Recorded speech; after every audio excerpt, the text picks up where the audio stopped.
ধন্যবাদ মাননীয় প্রধান উপদেষ্টা মহোদয়কে আমাদেরকে আজকে এই চমৎকার আয়োজনে সামিল করবার জন্য। আমি কোনো ভূমিকা ছাড়াই মূল কথায় প্রবেশ করছি, সময় খুবই কম। আমাদের এই ছোট্ট এবং ক্ষুদ্র বাংলাদেশে ছোট বড় অনেক সমস্যাই আমাদের আছে। আমাদের এখানে গ্রাম থেকে শহরে ভাই ভাই যে কলহ হয়, কোন্দল হয়, সেটা পৃথিবীর অনেক দেশে কিন্তু হয় না। এই বাস্তবতাকে আমরা মনে হয় কেউই অস্বীকার করতে পারবো না। আমাদের এখানে যে রাজনৈতিক কোন্দল হয়ে আসছে 50 বছর ধরে, পৃথিবীর অনেক দেশেই কিন্তু সেটি হয় না। আমাদের অন্য যত কলহ, কোন্দল, অসম্প্রীতি এ জাতীয় যে সকল বিষয় আছে যেগুলোর আমরা সবাই সমাপ্তি কামনা করি, সেগুলোর সাথে যদি আমাদের দেশের ধর্মীয় সম্প্রীতিকে আমি তুলনা করি, আমি এদেশের একজন নাগরিক হিসাবে আমি মনে করি যে আমাদের রাজনৈতিক কলহ, ব্যক্তিগত কলহ, পারিবারিক কলহের তুলনায় আমাদের দেশের ধর্মীয় কলহ উল্লেখ করবার মতো আছে বলে আমার কাছে মনে হয় না। অবশ্য এটি আমার মনে হওয়া না হওয়াতে কিছু আসে যায় না। এটি আমাদের সম্মানিত অন্য ধর্মাবলম্বী যে সমস্ত আমাদের বন্ধুরা আছেন, ভাইরা আছেন, শ্রদ্ধেয় ব্যক্তিবর্গ আছেন, এটি তাদের আমার মনে হয় বলতে হবে। আমি শুধু এটুকু বলবো যে 5ই আগস্ট আমার ফেসবুক পেজে কয়েক মিলিয়ন ফলোয়ার্সকে লক্ষ্য করে আমি একাধিকবার লাইভে এসেছি, যেটা আমার দীর্ঘ 10-12 বছরের সোশ্যাল মিডিয়ার ইতিহাসে কখনো আসেনি। প্রত্যেকটি লাইভে আমি চেষ্টা করেছি এদেশের সর্বশ্রেণীর সাধারণ মুসলমান সহ অন্যান্য ধর্মাবলম্বীদেরকে শান্ত রাখবার আহ্বান করার জন্য।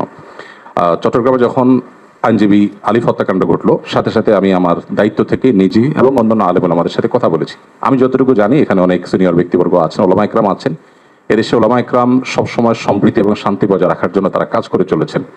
এবং আমার জানা মতে ওলামা ইকরাম রিনাউন্ড কোনো আলেম কখনো অন্য ধর্মাবলম্বীদের কোনো প্রকার শান্তি বিঘ্ন সৃষ্টি করার মতো কোনো কাজ, কোনো আহ্বান, কোনো উদ্যোগ তারা কখনো নিয়েছেন বলে আমার জানা নেই। পৃথিবীর অনেক দেশে যারা আমাদেরকে সকাল বিকাল নসিহত করেন, আমি তাদের প্রতি শ্রদ্ধা রেখে বলছি, সেখানে যেরকম আমরা দেখি দলে দলে মানুষ গিয়ে বিভিন্ন ধর্মাবলম্বীদের উপাসনালয়ে হামলা করে, আমাদের দেশে বিচ্ছিন্ন ঘটনা ঘটে না আমি তা বলবো না, তবে রিনাউন্ড ওলামা ইকরাম অত্যন্ত দায়িত্বশীল এবং দায়িত্বশীলতার পরিচয় তারা দিয়ে থাকেন। আমার মনে হয় এই জিনিসটা আমাদের অব্যাহত গতিতে এগিয়ে নিয়ে যেতে হবে।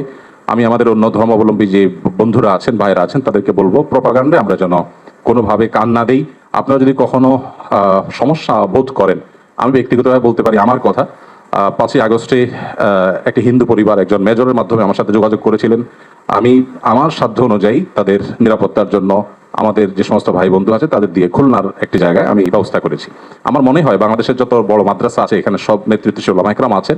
আপনারা যদি কখনো কোনো মাদ্রাসায় গিয়ে বলেন যে আমাদের নিরাপত্তা বোধহয় আমরা ভয়ের মধ্যে আছি, নিরাপত্তাজনিত শঙ্কায় আছি, আমার মনে হয় আমাদের আইনশৃঙ্খলা রক্ষাকারী বাহিনী যেরকম আপনাদের পাশে দাঁড়াবে, ওলামা ইকরাম তাতে ন্যূনতম কার্পণ্য করবেন না। যেভাবে পুজোর সময় মাদ্রাসার ছেলেরা মন্দিরগুলোকে পাহারা দিয়েছে, আমার মনে হয় পৃথিবীতে এটা বিরল একটা দৃষ্টান্ত এবং এটি কিন্তু আমাদেরকে আশা জাগায়। আমি আশা করব যে আমরা কোনো প্রপাগান্ডায় পা দেব না এবং আমরা মিলেমিশে আমাদের প্রিয় স্বদেশকে গড়ে তুলব। আমরা যে যে ধর্মে বিশ্বাসী হই না কেন, প্রিয় স্বদেশটা আমাদের সকলের। আমাদের স্বদেশে কোনো কালিমা লাগুক আমরা চাই না। আমরা সকলের সম্মিলিতভাবে ঐক্যবদ্ধ থাকতে চাই, ঐক্যবদ্ধ রাখতে চাই। আমরা যদি সবাই ঐক্যবদ্ধ থাকি তাহলে আমাদের দেশটি ভালো থাকবে, আমরা ভালো থাকবো। আমি আশা করছি আমাদের ঐক্যে কেউ চির ধরাতে পারবে না এবং এক্ষেত্রে আমাদের সীসাডালা প্রাচীরের মতো চলতে হবে। আমাদের কোনো সমস্যার জায়গা থাকলে অবশ্যই আপনারা বলবেন, আমরা সেই জায়গাটাকে সংশোধন করব। কিন্তু আমরা আমাদের প্রিয় স্বদেশকে সমৃদ্ধ দেখতে চাই, মাথা উঁচু করে দাঁড়াতে পারে সেরকম দেখতে চাই। আমাদের তরুণরা আমাদেরকে যে নতুন বাংলাদেশ এনে দিয়েছেন, স্যারের নেতৃত্বে যে নতুন বাংলাদেশ এগিয়ে যাচ্ছে, এই অগ্রযাত্রাকে কোনো শক্তি যেন থামাতে না পারে। আমার মনে হয় ধর্ম বর্ণ নির্বিশেষে আমাদের প্রত্যেকেরই ঐক্যবদ্ধ থাকার, ঐক্যের শপথ নেওয়ার সময় এখন সবচেয়ে গুরুত্বপূর্ণ। সে বিষয়টি আমি সবার নজরে এনে আমি আমার বক্তব্য শেষ করছি। ধন্যবাদ সবাই। আসসালামু আলাইকুম। সংক্ষেপে 2 মিনিট 3 মিনিট, এখন প্রায় শেষের দিকে চলে আসছে তো। আলহামদুলিল্লাহ ওয়াহদা ওয়াসসালাতু ওয়াসসালামু আলা মান লা নাবিয়্যা বা'দা। আমি আব্দুল্লাহ বিন আব্দুর রাজ্জাক। প্রায় 3 কোটি 3.5 কোটি যে জনগণ আছে তাদেরই একজন প্রতিনিধি বলতে পারেন। তো এই মোটামুটি সংক্ষিপ্ত পরিচয়। আমার কথা হচ্ছে আজকে যে বিষয়টি নিয়ে এখানে আমরা আলোচনায় বসেছি, এটির যদি আমরা মূলে হাত না দিই, আসল জায়গায় যদি হাত না দিই, তাহলে এটিকে সমাধান করা সম্ভব নয়। বাংলাদেশে যে সকল ধর্মের মধ্যে সম্প্রীতি বিরাজ করে তার সবচেয়ে বড় উদাহরণ হচ্ছে সাইফুল ইসলাম আলিফ হত্যার পরও বাংলাদেশে কোথাও কোনো প্রকার দুর্ঘটনা সংঘটিত হয়নি এবং সকল আলেম ওলামা নিজ নিজ জায়গা থেকে, আমি আমার জায়গা থেকে, সকল জ্ঞানীগুণী আলেম ওলামা নিজ জায়গা থেকে ফেসবুকে বক্তব্যে সবাইকে শান্ত থাকার আহ্বান করেছে। সুতরাং আমাদের দেশে সাম্প্রদায়িক সম্প্রীতি আছে, কথা শতভাগ সত্য। তারপরও আমাদেরকে বসতে হচ্ছে কেন? ওই জায়গায় আমাদের হাত দিতে হবে। আমরা আসলে ভূ রাজনৈতিক আন্তর্জাতিক রাজনীতির শিকারে পরিণত হয়েছি। এই জায়গায় যদি আমরা সমাধান করতে চাই তাহলে আমাদেরকে লক্ষ্য রাখতে হবে বড়। লক্ষ্য বড় রাখলে স্যার আপনার জন্য এটি সমাধান করা সুবিধা হবে। সেই বড় লক্ষ্যটি হচ্ছে প্রকৃত অর্থে আমাদের পার্শ্ববর্তী দেশে সংখ্যালঘুরা নির্যাতিত। পৃথিবীর ইতিহাসে কোথাও এখন পর্যন্ত কোনো ইবাদতখানা এভাবে ভাঙ্গা হয়নি যেভাবে আগামী 6 নভেম্বর শুক্রবারের দিন বাবরি মসজিদ আজ থেকে 50 বছর পূর্বে ভাঙ্গা হয়েছে। পুলিশ হেফাজতে যেভাবে মুসলিমদের হত্যা করা হয়েছে, মুসলিম এমপিকে, রানিং এমপিকে, এভাবে কোথাও হয়নি। এরকম আরো অসংখ্য ঘটনা আছে যেটা আমাদের পার্শ্ববর্তী দেশে প্রকৃত অর্থে সংখ্যালঘুরা নির্যাতিত।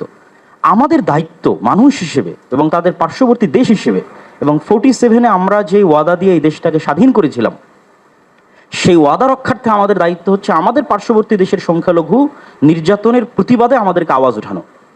আমাদের দেশে কোনো সংখ্যালঘু নির্যাতন নাই, কিন্তু আমাদেরকে আওয়াজ উঠাতে হবে আমাদের পার্শ্ববর্তী দেশে যে সংখ্যালঘু নির্যাতন হচ্ছে সেটি নিয়ে। এই জন্য আমি আহ্বান জানাবো আমাদের মাননীয় প্রধান উপদেষ্টার প্রতি যে তিনি যেন এই বিষয়টির প্রতি দৃষ্টি দেন, এবং সবাই আপনার সাথে আছে। গতকাল রাজনৈতিক দলগুলোকে দেখেছেন, আজকে ধর্মীয় নেতাদের দেখছেন, সকলেই আপনার সাথে আছে, এবং আপনার হাতকে মজবুত করার জন্য দেশে যে জাতিগত ঐক্য তৈরি হয়েছে এটিকে আপনি সাহস হিসেবে ধরে নিন। ধরে নিয়ে আপনি আমাদের দেশের স্বাধীনতা এবং সার্বভৌমত্ব রক্ষার জন্য আন্তর্জাতিক জগতে ফাইট করেন, এবং আমাদের যে বন্ধু রাষ্ট্রগুলো আছে সার্ককে শক্তিশালী করে, আমাদের বন্ধু রাষ্ট্রকে শক্তিশালী করে, যারা পাল্টা আমাদের উপর মিথ্যা অপবাদ দিয়ে আমাদেরকে ছোট করতে চাচ্ছে, তাদের সামনে আমাদের দেশের এই সাহস এবং সম্প্রীতিকে আপনি তুলে ধরুন। ধন্যবাদ। এতটুকু আমি আপনার কাছে দাবি জানাবো। Thank you. সর্বপ্রথম আল্লাহ রব্বুল আলমিনের শুকর আদায় করছি। আল্লাহ তালা আমাদেরকে এই গুরুত্বপূর্ণ একটা বিষয় নিয়ে ফিকির করতে বসার তৌফিক নসিব করেছেন। এরপর মাননীয় প্রধান উপদেষ্টা সহ বাকি সকলের শুকরিয়া আদায় করছি। আমি সংক্ষেপে যে কথাটা বলতে চাই, আমার নাম আব্দুল মালেক, বাইতুল মোকাররম জাতীয় মসজিদের খতিব এবং দেশের একটি প্রতিষ্ঠান মার্কাজুদ দাওয়া আল ইসলামিয়া ঢাকা, এই প্রতিষ্ঠানের শিক্ষা বিভাগীয় প্রধান। যে কথাটি আমি বলতে চাচ্ছি সেটা হলো, সম্প্রীতি যদি আমরা চাই, আছে আলহামদুলিল্লাহ, এটাকে যদি বাকি রাখতে চাই, তাহলে সম্প্রীতি যারা নষ্ট করে সেই বিষয়ে আমাদেরকে নমনীয়তার সাথে অনমনীয় ব্যবস্থা গ্রহণ করতে হবে। এখন যে সংখ্যালঘুর কথা আমরা বারবার বলছি না, ইসলামের শিক্ষা কি?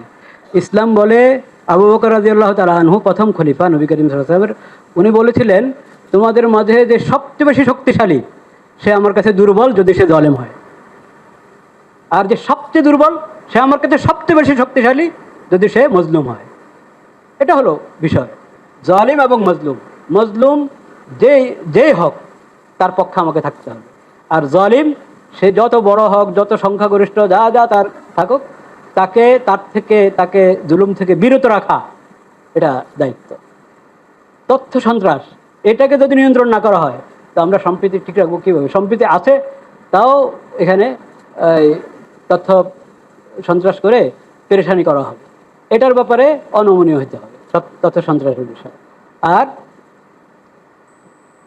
আর একটা গুরুত্বপূর্ণ বিষয় বলতে চাচ্ছিলাম, আমাদের